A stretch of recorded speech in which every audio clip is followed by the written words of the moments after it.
I am in company of author and historian Daniella Jeffry. We're here to have a little exchange with her. We hope that you're gonna beyond enjoy it, but learn a lot, which I believe you will. Good afternoon, Miss Jeffry. How are you doing today? Good afternoon, Diamond Cat. Thank you for receiving us. C'est Catherine Carmon. Catherine Carmon. I'm sorry. You're so used to the next name. But it's okay. You're forgiven. It's fine. Yes. We want to thank you for receiving us here today. As you know, or at least I told you, that the collectivité and the FSE are financing a BTS tourism, of which I thought that I should be a part of. And our group is working right now on gathering the resources of St. Martin. And we thought, since you have your book coming out pretty soon, which I do have already the little preview of it, but it's okay. It's just interesting to have your input on the tourism vision according and around culture. And I know you are very attached to ancestral roots and ancestral items and customs. If you will, would you kindly tell us a little bit about that orientation, that vision that is still alive, but that sometimes people feel that, you know, it's shut down or too pushed aside, if you will? Well, the book that is coming out is a second edition. In other words, it was available to the public since 2003. So a lot of people know about the content of it. But it was so much pleasing to most people. And I decided to make a second edition separating the English and the French, because the English-speaking people find why they should buy a book with French in it. So I separate the book. So we now have a French edition and an English edition. Another thing also was the pictures. I know that lately people have been very, very enthusiastic about seeing the old-time pictures of St. Martin. And of course, in this book, you have the pictures of the island of the 1960s. So I thought that it would have been a very interesting second edition to make it bigger. It's a format A4, and to have the pictures at the normal format 4:6 or even bigger for some. And I have used also paintings from our lady artist Ruby Butte. So this is how the book looks. It is, for me, it's a very beautiful book. The content of it, it's a research that I did about the year 1963. And during my time of researching, it was about about 10 or 15 newspapers of 1963 that I still had with me. And when I read it, I noticed that all the hotels, the new hotels, which was the businesses and the companies started, everything was open that year. The island was electrified, and that was the beginning of us having the possibility of receiving tourism. The only big hotel at that time was a Little Big Hotel, but you had the local hotels. You had civic hotels, you had a government kind of pension where they used to receive the official people, and which was the Passagram, and that's all they had at the beginning. And what has happened, we have received those first two tourists of those days. And in 1963, I was able to collect the letters from those people who visited the island and who compared it to what they knew and what they knew already in the Caribbean, and also to what they knew. And I think it's so interesting to read. Can we continue in French or in English? Always, as you wish. I have this in French. And this is, je vous laisse cette recommandation de ce touriste belge, Roger de Clercq, paru dans une longue lettre à l'éditeur du 9 février 1963, dans le Windward Islands Opinion, unique hebdomadaire de l'île. Vous avez tout ce que quelqu'un peut rêver dans un même endroit, ce qui vous permet de le voir tous les jours.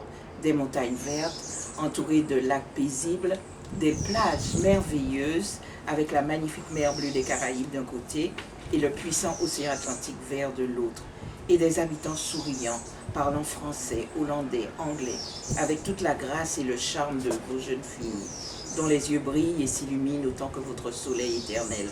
Ne changez pas trop vite, tant d'harmonie dans une diversité si attrayante. Bien sûr, vous ne pouvez et vous n'allez peut-être pas refuser le progrès.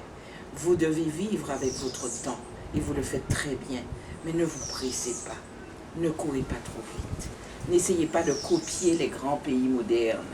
Si les touristes viennent vous visiter, ce n'est pas pour voir les mêmes choses qu'ils ont, mais quelque chose de tout à fait différent. Et soyez-en sûrs, beaucoup plus beau sur votre île que nulle part ailleurs. Je pense que c'est, I think that this tells you what we have. And this tells you also all the mistakes we have done. Yeah. Exactly what he said we shouldn't do, we did. We went fast. Even though we have to complain today that we went too fast. But then when you go fast, what happens? You fall so low that you cannot pick up from that point unless you start back anew. And I think this is at the stage we are. And if we want to start back, I think we have to get inspired with what St. Martin was, with what the culture is, okay? Because it was natural at that time. Nobody knew, there was no concept about tourism. The people, and in the book you are going to see, the life, the everyday life of the people was conducive to the main aspect of the culture was to receive people. Because when you're a small island, a lot of people were, passing in their boats and they would stop. They would stop and the people were so friendly because that was, I don't know, the St. Martin people gave themselves that quality to be very welcoming to people. And that's what the tourists want. So you were welcome. We didn't have any restaurants in those days. It was just the restaurant and the hotel. The people used to be entertaining because they were happy. Remember, St. Martin was not really colonized by the French, nor by the Dutch, like in Guadeloupe and Martinique. So the people were a happy people. They lived according to what their culture, their traditions, and so on. They had no system above them. So they were a happy people. So they were always enjoying themselves, celebrating birthdays and the families. They had no hotel, no public room, no public hall to do that. So that entertaining and that pleasantness was the normal life of the people. And that was very conducive to the beginning of tourism in St. Martin. So what we need to do is maybe try to get back that. Try to go back to the people of this island, the older heads that live that life, and see in what way we can capture, not exactly the same, but capture the spirit of being hospitable, of being friendly, of sharing. And the other aspect also is that the people have become very, I would say, méfiant, very distrustful because of the last 30 years of development where they have been pushed aside and very much neglected by the system. And they might not be, they have just keep in their corner. And I think what is happening in the villages will help us regain that spirit, because a village like Colombier, a village like the Saint-Louis and Rambo, you still have people with their culture, living their culture on an everyday basis. It has left the mainstream society, but they are still there. So there is a lot to do and to revive things. Would you say that this, the putting forward of the cultural base of the product St. Martin is the way to go? It's the way to go. I have attended many symposium, tourism symposium of tourism professional that came here. And that was the main point, is that tourism has to be grounded in the culture and the life of the people of the island. That was the main point. And of course, at that time, we had already gone astray from that concept. And I remember one of the symposiums organized by the hoteliers of St. Martin, I think it's the late 1990s. I don't remember if it's 99 or 98. There was a symposium organized. And what they were trying to do is to change the Friendly Island, trying to find other slogans. But, because first of all, it was no longer friendly, because the tourism was no longer in the hands of the people of St. Martin. And they see that it didn't work, so they were trying to create a slogan. Yeah. But make it they marketing. tried. Yes, but it didn't happen, first of all. And the Friendly Island remained the Friendly Island, but with some reservation, because you would say the people are not that friendly. Okay. So but that's another topic. Yeah, yeah. Okay. Tell us a little bit about the fact that I always tell people sometimes when they come, if I have a Guadeloupean friend or family that comes across and they would ask questions about our way of life, and sometimes they won't pay attention to certain details, and I would say, when you're in Guadeloupe, you would eat automatically with bread all the time, whereas we would eat bread morning or evening with tea and so forth and so on. Is there any little things of the everyday life that you see, that you miss, or that you see a difference between certain other places? Yes, in those days, everybody baked, everybody cooked their own food, because you just had the stores that would sell the dry goods coming from the United States or coming from the Caribbean. And you had the ladies that bake. You had a few ladies in Marigot and in the villages that bake the bread that you go and buy. But most people used to do their own thing. And the Johnny cake is one of our most, everybody can bake Johnny cake, and Johnny cake was before bread, if you the replacement. The replacement. So yes, you miss that, and what you miss also is that the whole economy has changed. We had an economy where you produce what you eat. You eat fish every day, because the fishermen used to come in on their boat on the bay side, which we don't have anymore. And everybody used to come down from the country to buy their fish, and at the end of the week you used to have the butchers, no particular people, but people used to butcher their goods, or butcher a cow, and that is how the people used to get meat.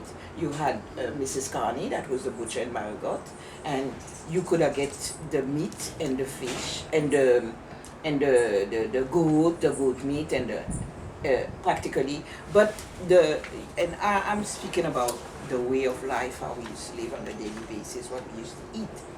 It was mostly everything from the sea, and all you had, since what has happened with the development, they have permit the sewage to go in the sea. You just used to go on any shore, any beach, and you used to get the whales all over. Yeah. You used to have the whales, and people used to eat whales. I haven't seen that, because you have to go very far. Yeah. So you had that. That economy has changed. That economy were not preserved. So that automatically changes your habits. So we used to eat fish every day, morning, midday, and night. People generally used to boil, they used to call the poisson bleu, they used to boil the fish for the morning, and at midday you would have a coupouillon, and in the evening you would have, with your soup, you would have fried fish. And we used to have also the whole pea soup. We used to eat that midday. That was not a nice thing. That used to be eaten in a big bowl, pea soup with dumpling. You missed it, no? dumpling. Yes, this was the way of life. Right. You know, this was the everyday situation. As I say, that people did not change it because they want to change it, but the whole economy changed when France started to look at us, and France saw there was a way here for her people to develop tourism, and that changed the aspect of things. And unfortunately, they didn't use what was there already to develop from that, because we were too much of a small community and they were too much of a big group of people that were coming in. But the first restaurants, the first French, the Saint-Tropez was one of the first hotels in the 70s. Their restaurant was just seafood, you know, fish, lobster. Lobster, apparently the fishermen didn't even used to sell lobster because they considered that they used to practically put them back. And then lobster became a product, a commercial product that used to be exported by small planes. We didn't yet have the commercial planes. Used to be exported to the Virgin Islands that were more advanced in their tourism. But really lobster was not, was a common food. People used to put it on the wood fire or the coal. I mean, those are the habits of the people in those days. Would you tell us a little bit about, and that's how we're going to conclude because we have to get to the finalizing of it, but today you have a tourist that comes here. How could we use, or how should we be using culture in the St. Martin of today?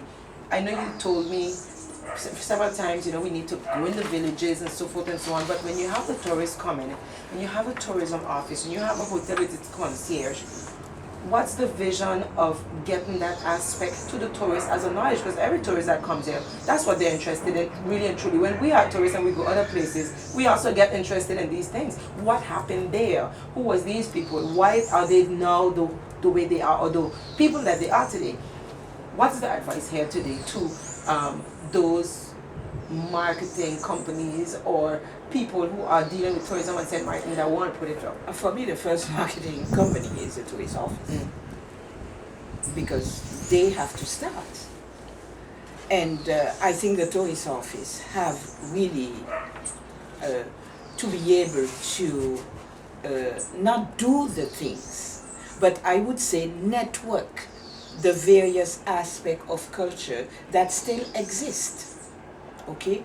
And maybe organize tours and sell those tours to the various tour operators or cruise ships that is coming. But then there is a whole organization to be done before you get the tourists to come.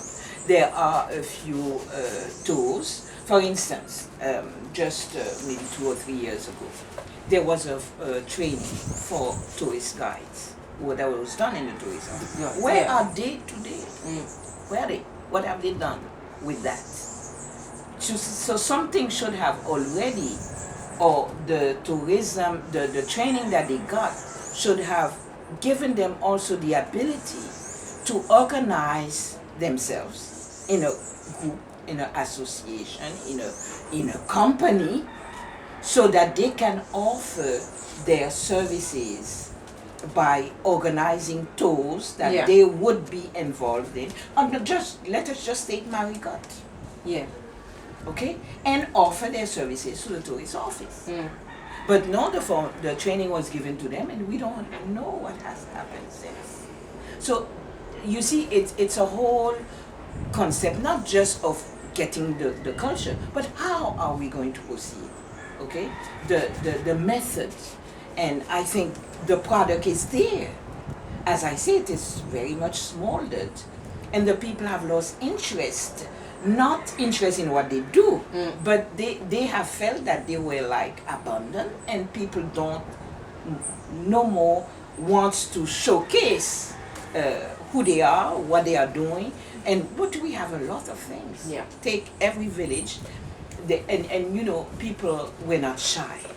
people said Mark people were naturally like to receive the. I remember when my mother used to still be alive during the fit time. My mother used to just cook a table full of food, you know, all kind of food. She used to wake up 3-4 o'clock in the morning, and whoever come and eat, okay. And it's not my mother only; it was everybody. That is the way, you know. So you will still find people in the villages and Colombia and Rambo and Saint Louis who are willing to open their homes and to allow the tourists to come and visit them and talk and get the direct. That is how it started. It started with the direct contact. Yeah. And from there, since we have a tourist office, they could build and create the networks and create the support system for that. Okay. That I think how it has to go about. We really want to thank you for accepting to exchange with us here today. This is going to be seen by students and also teachers. And we of course are going to be discussing a lot of it and coming up with plans, but we also all have to do a memoir, so Yeah. all of that is coming together gracefully, I hope. But thank you very much for the exchange. Thank you too.